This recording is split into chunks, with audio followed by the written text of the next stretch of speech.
इस विश्वविद्यालय के शिल्पकार थोड़ा सा मॉनिटर बढ़ा लें। हम सबके पथ प्रदर्शक श्रद्धेय श्री रमाशंकर सिंह जी, माननीय कुलाधिपति महोदया श्रीमती रुचि सिंह जी, सम्माननीय कुलपति प्रोफेसर भाकर जिन्हें आज एक महत्वपूर्ण कार्य से भोपाल जाना पड़ा, आज हमारे साथ इस कार्यक्रम में नहीं रह पाए, सम्माननीय रजिस्ट्रार डॉक्टर ओमवीर सिंह जी, हमारे देश के पहले कंप्यूटर के शिल्पकार, जाने माने महान वैज्ञानिक, बहुत ही सरल एवं सहज व्यक्तित्व के धनी डॉक्टर विजय भटकर जी, भारतीय शास्त्रीय संगीत को अपने नवाचार से पूरे विश्व में ख्याति दिलाने वाले, संगीत को पारंपरिक सीमाओं और बंधन से पार ले जाने वाले विद्वान तबला वादक श्री जाकिर हुसैन साहब,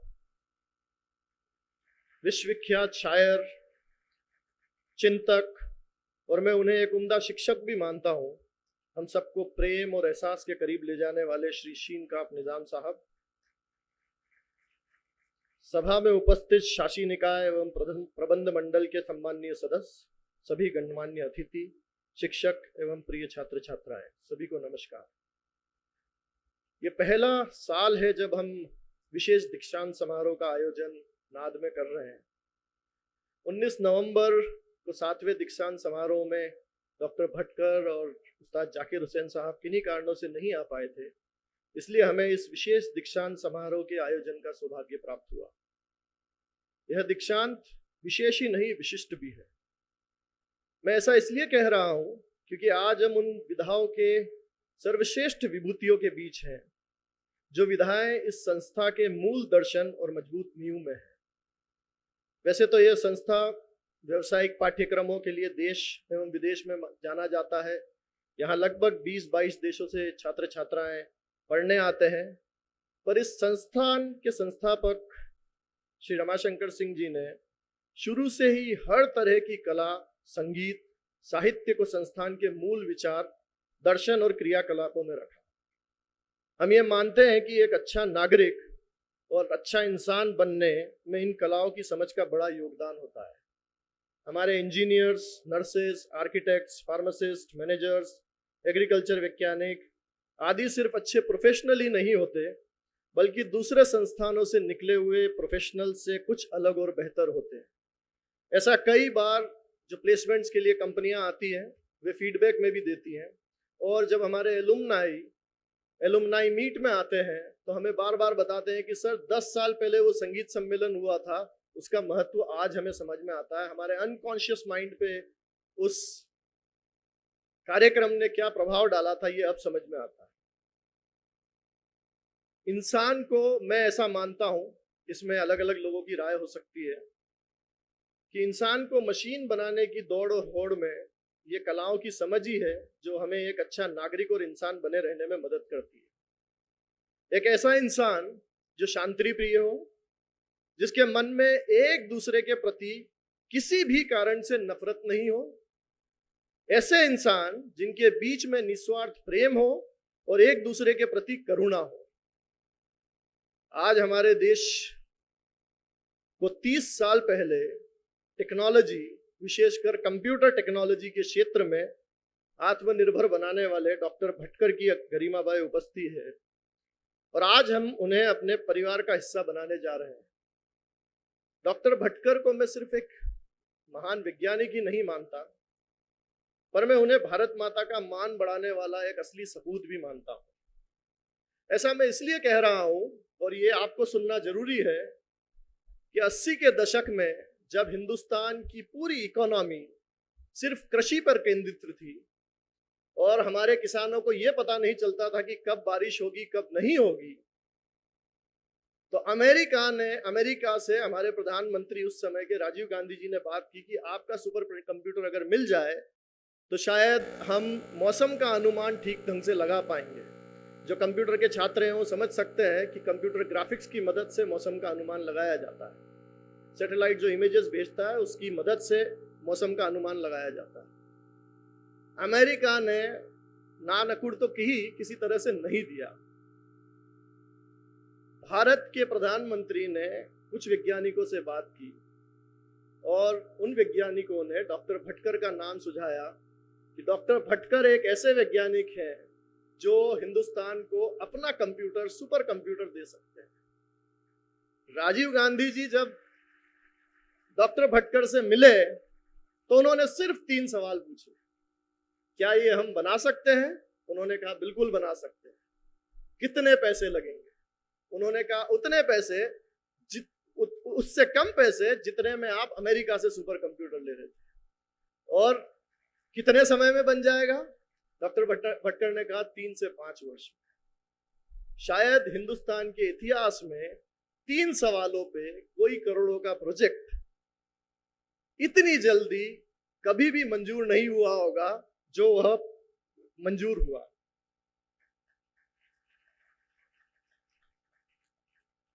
यह सब इसलिए हुआ कि डॉक्टर भटकर का आत्मविश्वास था, उनकी टीम का आत्मविश्वास था। और ऐसा कम ही होता है कि इस देश में इतनी जल्दी किसी प्रोजेक्ट को मंजूरी मिल जाए। सुपर कंप्यूटर परम ने इस देश की तकदीर को बदलने में बड़ा योगदान दिया। मैंने बताया मौसम संबंधी सटीक जानकारियां जब से प्राप्त होने लगी है, मौसम विभाग से सही अनुमान होने लगा और हमारे किसानों को बहुत मदद होने लगी है। इस कार्य के लिए ये हिंदुस्तान का एक एक किसान डॉक्टर भटकर का ऋणी है और हम सब उसके ऋणी हैं। यह वाकया मैंने जब सुना था जब मैं कक्षा 12वीं में था और पहली बार कंप्यूटर देखा था। हमारे एक टीचर पुणे से थे, उन्होंने ये वाकया मुझे बताया। और शायद जब मैं अपनी उच्च शिक्षा के बारे में सोच रहा था तो कहीं अप्रत्यक्ष रूप में इस किस्से ने मुझे प्रोत्साहित किया कि मैं कंप्यूटर के क्षेत्र में अपनी पढ़ाई आगे करूं। सर, हम सब आपको हमारे बीच पाकर गौरवान्वित महसूस करते हैं। अब मेरी आवाज थोड़ी लड़खड़ा सकती है और मैं शायद थोड़ा अति उत्साही भी हो सकता हूं, क्योंकि मैं जिनके बारे में बात करने जा रहा हूं उनको देखने की इच्छा, साक्षात देखने की इच्छा मेरी कक्षा 6ठी से है। मैं बात कर रहा हूं उस्ताद जाकिर हुसैन साहब की। हम में से कई लोगों के लिए, मेरे ही नहीं आप में से कई लोगों के लिए खूबसूरत सपने के सच होने से कम नहीं है। वे मुझे सिर्फ एक तबला वादक या शास्त्रीय संगीत के महान कलाकार ही नहीं लगते, बल्कि वे मुझे एक गणित के वैज्ञानिक, एक नवाचारी और किसी संत से कम भी नहीं लगते। जब उनके हाथ तबले पर थिरकते हैं तो ऐसा लगता है कि पूरा ब्रह्मांड उनकी लय ताल पर घूम रहा है। और ऐसा मैं क्यों कह रहा हूं वो आपको अभी बताऊंगा। उनके नवाचार से तबले को एक अलग पहचान मिली है। जो तबला कभी सिर्फ संगत का वाद्य माना जाता था, इन्होंने उसे एक नया वजूद दिया है और उसे मुख्य मंच पर पहुंचा दिया है। ये काम मैं मानता हूं अद्वितीय है और एक समय अकल्पनीय भी था। उस्ताद जाकिर हुसैन का परिचय मेरा एक तरफा परिचय कक्षा 6ठी से है, जैसे मैंने बताया आपको। जब मैंने संगीत सीखना शुरू किया, हमारी गुरु थी बेडेकर आई और उन्होंने पहली कक्षा में हमें बताया कि ताल और तबला क्या होता है। तो उन्होंने हमें एक कहानी सुनाई। आपके जैसे आज कंप्यूटर, मोबाइल आपके पास ऐसे नहीं होते थे, तो उन्होंने एक कहानी सुनाई कि तबले की उत्पत्ति पखावज से हुई है और पखावज की उत्पत्ति शिव के डमरू से हुई है। वो शिव जो अनंत है। उन्होंने बताया कि भगवान शंकर जब डमरू बजाते हैं तो पूरी सृष्टि नाच उठती है, वे कभी बेताले नहीं होते। उन्होंने भगवान शंकर के नटराज के रूप का वर्णन करते हुए उनकी खुली जटाओं, सुंदर भाव और संगीत और नृत्य में जो सबसे महत्वपूर्ण होता है भाव, उसके बारे में बताया। जैसा मैंने कहा, कोई मोबाइल, लैपटॉप नहीं होते थे तो हमें हमारा शिव खुद ही गढ़ना पड़ता था। अपनी कल्पना में सोचते थे शायद शिव ऐसे होंगे जो नटराज का रूप है। उसके बाद खंडवा परीक्षा होती थी हमारी, तो इंदौर होके खंडवा हमें ले जाया गया हमारी गुरुजी द्वारा। और बीच में इंदौर हम एक दिन रुके। वहां पे उस्ताद जाकिर हुसैन का एक शो था। मुझे तारीख बिल्कुल याद नहीं है, लेकिन वो वाकया ऐसा याद है जैसे आज हो रहा हो। हमें वो शो देखने ले जाया गया और ये बताया गया ये तबले के भगवान हैं। पहले जब गुरुजी ने बोला तो हमने बहुत ध्यान से सुना, और आप विश्वास नहीं करेंगे, अभी भी मेरे रोंगटे खड़े हो रहे हैं जब मैं आपको ये बात बता रहा हूं कि जब उस्ताद जाकिर हुसैन को तबला बजाते देखा तो ऐसा लगा साक्षात भगवान शंकर हमारे सामने बैठे हो और पूरी सृष्टि उनकी ताल पर नाच रही है। वो दिन मैं आज तक नहीं भूल पाया हूं। परीक्षा देके जब हम आए वापस तो हम सोचते रहे कि कहीं हमारे नटराज ऐसे तो नहीं है, और फिर हम उन्हें सुनते रहे, आगे बढ़ते रहे, उनके तबले को सुनते रहे, और तब कुछ कुछ तबला समझ में आने लगा। आज मैं ये बात बहुत हिम्मत करके पहली बार किसी से भी साझा कर रहा हूं, और ये ऐसा इसलिए कर पा रहा हूं कि आज से कुछ दिन पहले जब अशोक वाजपेयी जी ग्वालियर आए, उन्होंने कहा कि मुझे मल्लिकार्जुन मंसूर में परमात्मा दिखते हैं। मुझे विश्वास नहीं हुआ, मुझे लगता था ऐसा मेरे ही साथ हुआ है। मुझे लगा ये बात आप लोगों से जरूर करनी चाहिए, इसलिए करनी चाहिए खासकर छात्रों से, क्योंकि कई बार जीवन में छोटे और अप्रासंगिक लगने वाले अनुभव हमें स्थायी खुशी और अनोखी असामान्य अनुभूति देते हैं, जो हमें वे बड़ी वस्तुएं नहीं दे पाती जिन्हें हम बड़ा मानते हैं और जीवन भर उसके पीछे भागते हैं। मुझे पता है आप सब लोग डिग्री पाने से पहले 6 डिजिट की सैलरी पा जाएंगे, आपकी जॉब लग जाएगी, फिर आपके जीवन की एक रेस दौड़ शुरू होगी जिसमें बड़ी गाड़ी, बड़ी तनख्वाह, बड़ा बंगला, ये सब महत्वपूर्ण होंगी।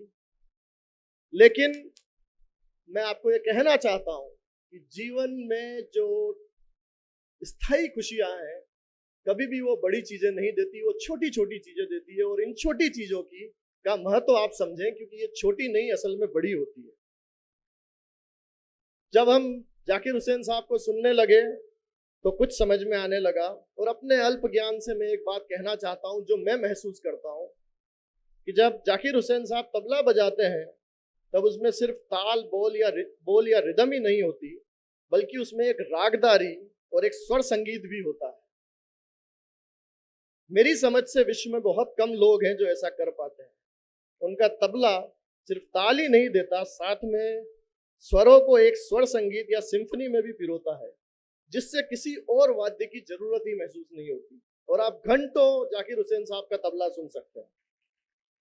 शायद यही वजह हो सकती है कि वे इस संगत के वाद्य को मुख्य मंच पर एकल वाद्य के रूप में स्थापित कर पाए। मैंने कहा ऐसा करने वाले मेरी नजर में वो अकेले हैं इस दुनिया में। मैंने उन्हें एक गणितज्ञ भी कहा। जाकिर साहब जब विलंबित में ताल बजाते हैं तो लगता है कोई कॉम्प्लेक्स डिफरेंशियल इक्वेशन बहुत ही सरलता से हल हो रही है। जब कोई ताल द्रुत में बजाते हैं तो लगता है इंटीग्रल कैलकुलस की कोई जटिल इक्वेशन गढ़ी जा रही है। जब वे दुगुन तिगुन में बजाते हैं तो लगता है किसी जियोमेट्रिक सीरीज का प्रोग्रेशन या एक्सपांशन हो रहा और वो अनंत की ओर जा रही है। ऐसी सटीक मात्राओं की गणना बहुत ही कम लोग कर पाते हैं, जो वो भी एक पल चुके बिना। भारतीय शास्त्रीय संगीत के लगभग सभी जगत वंदित कलाकार नाद में आ चुके हैं, और आज ये बड़ा हमारा सौभाग्य है कि जाकिर हुसैन साहब भी आज नाद में हैं। तो ये हम बार बार बात करते हैं कि नाद पूर्ण जब होगा, जब जाकिर हुसैन साहब यहाँ होंगे। तो आज हम उस पूर्णता की ओर बढ़े हैं, और मैं मानता हूं जिस दिन उनके तबले का अनुनाद इस नाद में गूंजेगा उस दिन ये नाद पूर्ण होगा। मैं अपने उतावलेपन से पर बहुत विनम्रता से हम सबकी ओर से, पूरे ग्वालियर शहर की ओर से उस्ताद जाकिर हुसैन को नाद को पूर्ण करने का आमंत्रण देता हूं। आज जिन विभूतियों को हम मानद उपाधि से नवाजेंगे वे अलग अलग कार्य क्षेत्र के जरूर हैं, पर उनमें कई समानता है, और ये सब छात्रों को सुनना बहुत जरूरी है। कंप्यूटर की परिकल्पना 0 और 1 पे आधारित है, बाइनरी है। इसी तरह ताल की परिकल्पना ताली और खाली पर आधारित है। दोनों अपने काम में इस तरह लीन है कि भटकर साहब के मोबाइल नंबर में सिर्फ एक 9 है, बाकी सब 0 और 1 है। जाकिर हुसैन साहब का ईमेल आईडी तबले के बोल धा से बनता है, dha@domain-name.com।